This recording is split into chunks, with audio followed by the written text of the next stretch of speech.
What's going on, guys? This is the Red Rogue and I hope you're all doing well today. In this video, we'll be discussing the newest, probably most overhyped feature of Dragonflight, Dragonriding. If you've seen probably every other video covering this, people are using all the most buzzword-inducing titles like incredible, amazing, WoW is saved, or whatever. Well, I'm here to even things out as I have quite a few dragon bones to pick with this new riding system. Though this video is still probably going to end up being with more praise than criticism by the end, I guess we'll see. As you folks probably know, I hate clickbaity titles and videos that try to promise the world, so we'll be looking at both the pros and cons to dragon riding. To cover future me though, I have to give you all the obligatory disclaimer warning that this information was from testing done in the beginning of beta. So things can change before this is on live servers, so if you're watching this video in the future and things have changed, sorry, I can't exactly go back in time to edit this video again, though I will try to update the pinned comment I leave in the comment section just in case. Now, dragon riding is wildly different than the old school swimming in the air that we've all grown accustomed to over the last 15 some odd years, especially if you're a boomer gamer like myself and have been playing that long. You can't just stop in mid-air and AFK like almost everyone has done at least once.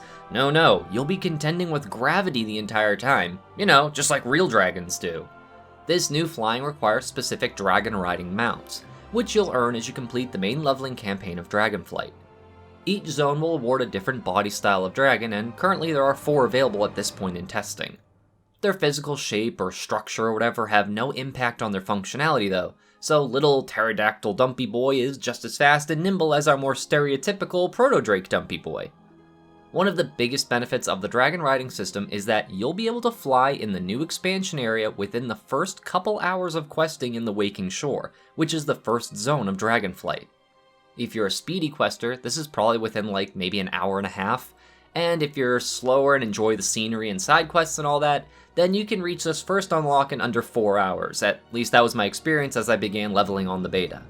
This is a huge departure from Blizzard's normal, you have to experience all leveling and whatever from the ground because we want you to mentality that they normally have, since Dragonflight was designed with a lot of high up locations and sweeping views of canyons, giving a lot more scale and volume to the way the Dragon Isles feels compared to nearly any other expansion before it.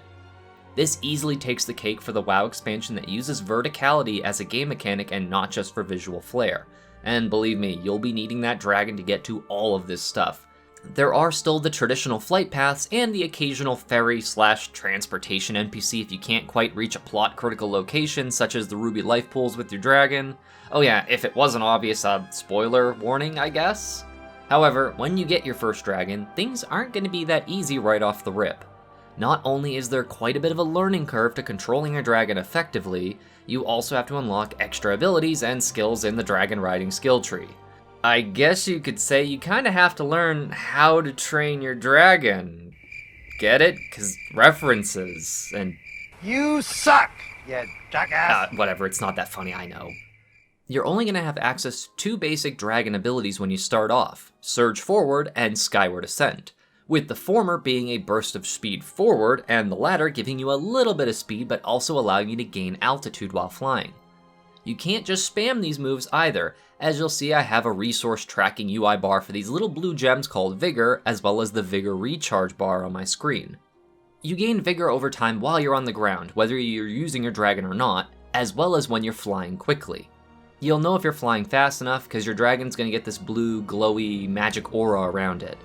This video isn't exactly a tutorial on how to do all this dragon riding stuff, but I felt it was important to explain the basic mechanics of what you need to do just to get around the zones, and how different dragon riding will feel when you've maxed out your skill tree versus what you start off with.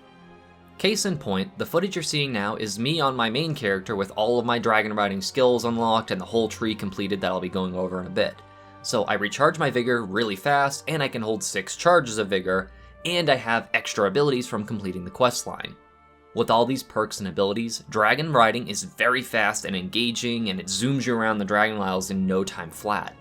Even if I were to make any major mistakes and lose all of my speed or hit something mid-air and do something terribly wrong, I can pretty easily recover thanks to my big stockpile of Vigor charges, and with how quickly I can get them back, the challenge is minor at best when flying.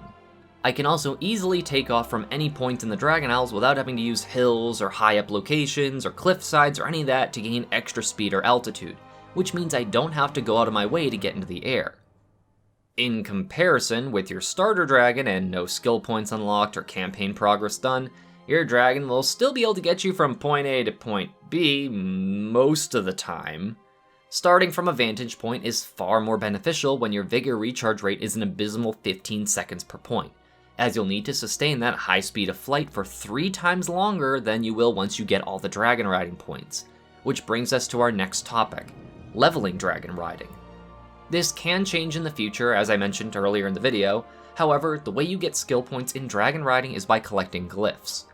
These are just these floating sigil things scattered all around the Dragon Isles in the air, and flying into one gives you an achievement associated with it, so you can see which ones you've collected already or not. Each zone also has a Glyph Hunter meta achievement, so you can work on a zone and more easily discern what general area of the map you'll need to search in to find them.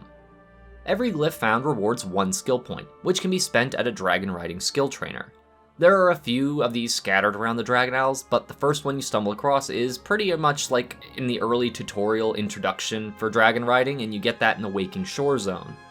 The talents may change in the future, but currently you'll have access to an extremely linear path that you'll fill by collecting literally every glyph in the Dragon Isles. Most of them are pretty easy to get, though some can be pretty tricky until you get your skill up, with one in particular being on the highest mountain probably ever put into World of Warcraft ever. Literally, it dwarfs every other object on the Dragon Isles in terms of sheer height. Now, the whole dragon riding skill grinding point process is gonna be a sore point for people that don't like to collect things, because these are the only ways to get skill points, and without these glyphs, you'll have a much harder and slower time getting around the Dragon Isles, whereas the people who binge and get all of the glyphs in the game are gonna fly literal circles around you. I will say, unless Blizzard changes this like the jerks they can sometimes be, there is one silver lining to just getting it over with and collecting all the glyphs, even if that isn't an activity you like to do. Because once you've done it, the achievements and glyph progress are currently account-wide. This means when you get on your alts to do stuff in the Dragon Isles, you'll have all your glyph skill points available and can go straight to the dragon riding trainer and max out your skill without having to collect them over and over again on every character. Please, Blizzard, if you want to do anything right with dragon riding, if you want people to not hate playing alts in this new expansion, then keep the glyph unlocks account-wide, please. This also means that if things stay the same, you're gonna see people selling glyph collecting in trade chat due to the new passenger mode that you can activate with your dragon riding mount as well. That same trainer that you spend your skill points at also lets you activate a passenger mode to carry one person with you, and if they're flying with you and you fly through a glyph, they get the glyph too. They also turn into this adorable color-matched dragon whelpling that matches your dragon when they do so, and that's kinda silly because it doesn't really make sense, but it is cute and extremely convenient if you're trying to help a friend reach somewhere.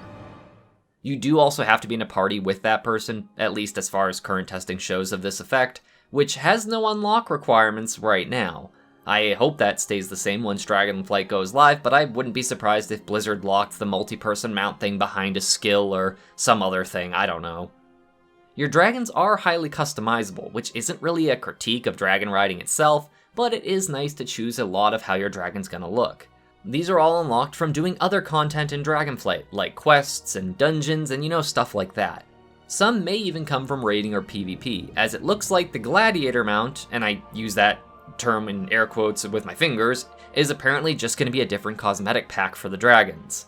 Again, this has no direct impact on dragon riding like the system itself and how it feels, but it does affect your dragon, which is something I figured people would want to look at because you're going to be using this thing all the frickin' time, so I figured I'd mention it. There are also dragon riding races and challenges around the Dragon Isles, with some even being multiplayer races of sorts. I have yet to get any footage of the multiplayer races filmed because there aren't that many people doing it, and the one time I did do it, it didn't work right, but the regular riding challenges give you some easy achievement points if you're a completionist, and they can be entertaining for a little bit if you do enjoy dragon riding. They do also appear to occasionally reward Dragon Isles resources of some type. I think it's the first time you complete them, but yeah, that is kinda useful too to know about.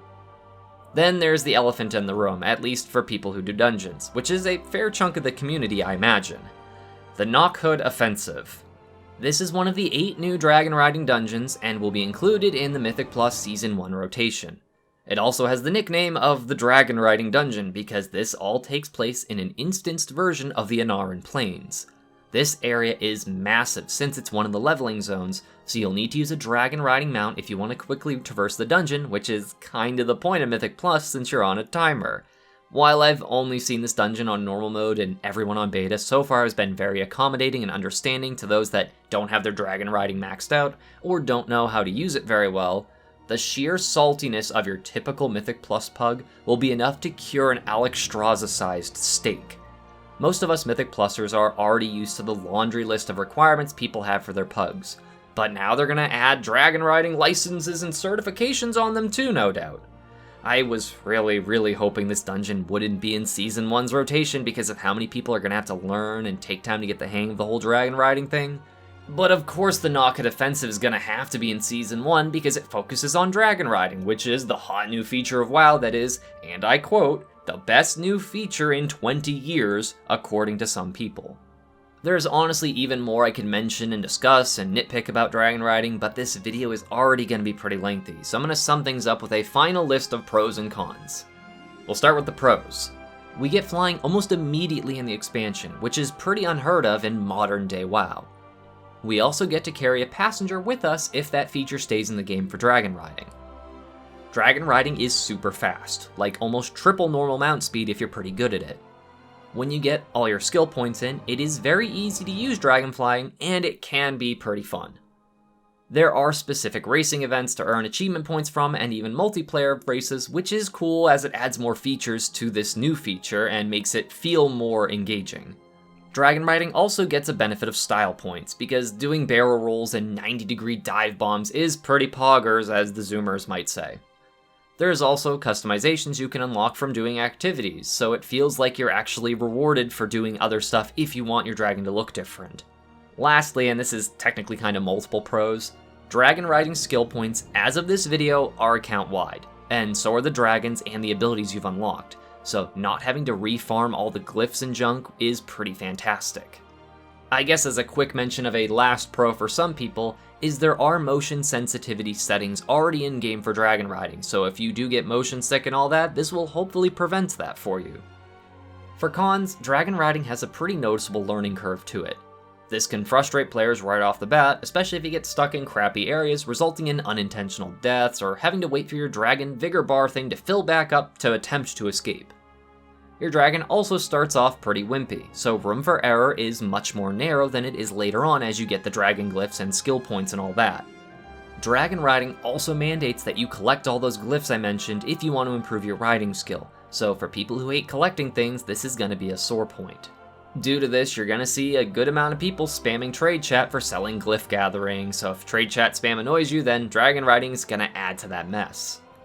The Nokhud Offensive dungeon will also force you into using dragon riding, and likely will be annoying to pug depending on who's putting the group together, and how anal they are about everyone having maxed out dragon riding to do the dungeon, which isn't even remotely necessary. Being able to carry a passenger with your dragon riding mount does help alleviate this con, to be fair though.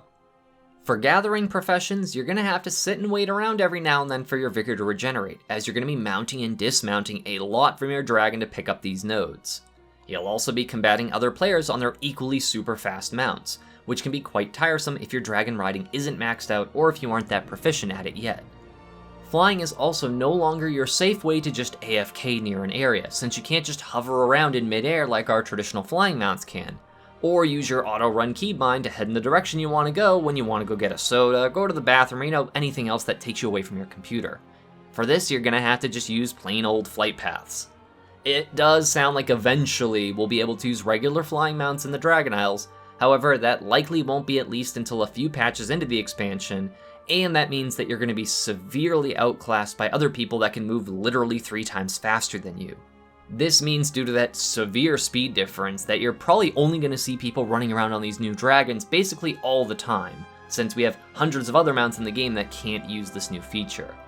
And I do get why they're doing it. They want as many people as possible to test this new flying system to see if they can incorporate it into other areas of the game, which brings us to the last con, depending on how you feel about dragon riding. Dragon riding and dragon riding mounts can only be used in the open zone parts of the Dragon Isles and the Nokhud Offensive dungeon as well. So if you are a fan of dragon riding, you currently cannot use them or your dragons that you earned from this anywhere else. Not even in other Dragonflight dungeons, which is kinda weird. So there you have it, folks. Whether you love, hate, or are on the fence about dragon riding, I hope this video gives as much information as I could remember on the topic and covers as many sides of the story as possible. I can't decide for you if dragon riding is going to be the bee's knees and changes flying forever, or if it's just a complicated minigame that you're stuck with for the next 2 years. But if you have any questions about the topic, then feel free to ask in a comment and I'll do my best to answer all of them. I'd say for the most part, the pros do outweigh the cons of dragon riding, but only barely, and it would be foolish to say that there are no downsides to dragon riding. Anyways, leave a like if you want and have the time. They're always greatly appreciated, as every one of those scrumptious likes helps feed the YouTube algorithm dragon. As always, my appreciation and gratitude to all of my viewers, and especially my patrons, who all help make these Shiba Shenanigans possible. Thank you all so much for watching. This is the Red Rogue, and I'll see you guys around.